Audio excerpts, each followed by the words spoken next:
Hello everyone, you're listening to 101.5 and you're inside the Wolf's Den, listening to the Pack Report. I am your host, Brandon Perkins, and today we have a lot to talk about regarding this season. We're going to talk about recruiting, redshirted players, depth chart, and the schedule in that order, I believe. Let's start off with some recruiting, because there are players that we are recruiting, and there are some players that I am excited for. Prospects I'm excited for to bring on this team next year. But first, let's start off with recruiting the first player we have on our board is AJ Cola Giovanni. He's a 6'0", he's a 6 foot 197 quarterback, kind of small. He's the number 30 quarterback in the ESPN class out of Bradenton, Florida.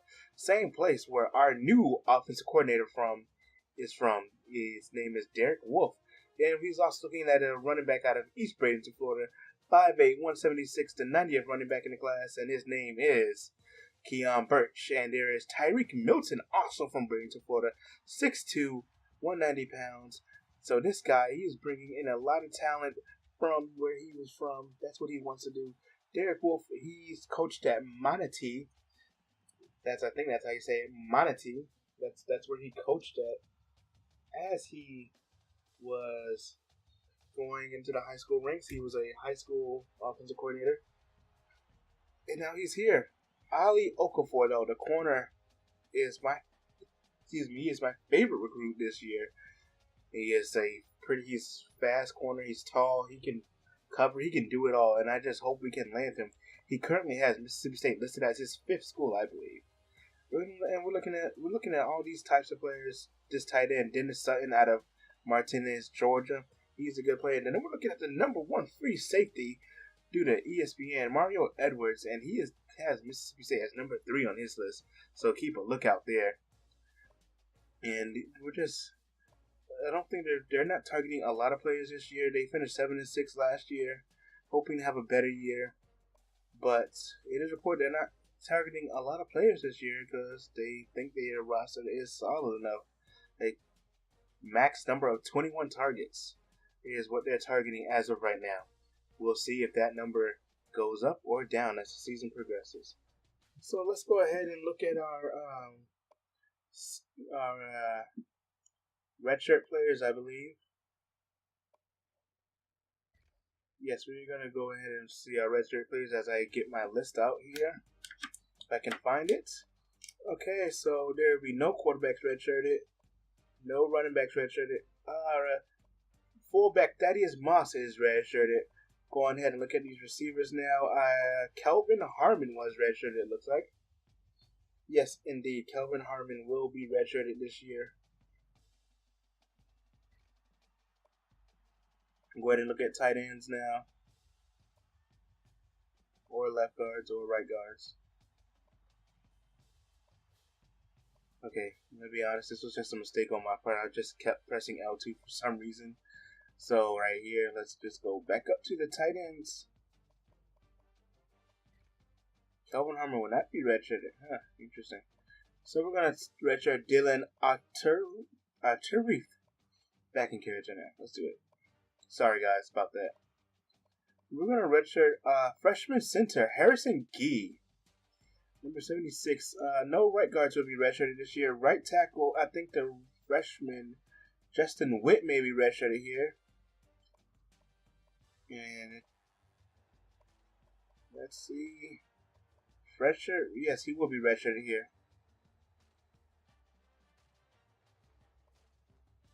No left ends. And we have right in Bradley Chubb. Is he any relation to Nick Chubb? Someone tell me that. Someone tell me that in the comment section below. We have Shug Frazier, the big D tackle out of Buford, Georgia, being redshirted. Here we have Brock Miller being redshirted as well. I thought he might have get some playing time this year. And J.J. Gibbons, our freshman cornerback. Tim Kidd Glass will be redshirted. I really thought he would get some playing time this year. And so is Isaiah Stallings, and I really think he has a chance to start if he actually played. But those will be our red shirts this year, and, well, I'm actually excited for this team going forward. And we're going to go ahead and look at our depth chart now, seeing where everyone's starting. And I have to tell you right now, Jalen McClendon will be our starting quarterback. He has been the better quarterback into camp. Coming into camp, Ryan Finley was the starter, but after camp, Jalen McClendon has looked so much better. In my opinion, he's looked better. And to be honest, McClendon is just... I mean, they kind of do have the same skill set, but McClendon has more mobility, and I think that's what helped. That definitely helped him win the job, because they are similar players with throwing power, accuracy, and all that. It was a close battle, but in the end, it was McClendon's job, and McClendon has the job until, well, he screws up. And they're just looking at the receiving depth chart right now. It looks like Stephon Lewis will get the starts here. And right here, as you guys can see, Kelvin Harmon is on the roster. So for some reason, my red shirt's messed up. Not sure what happened there. I did not. I just, at this point, I figured, oh, maybe I took him off red shirt, but nah, my red shirt's messed up for some reason. So no one's red shirted for some reason. Get that out the main right now. So let's go back.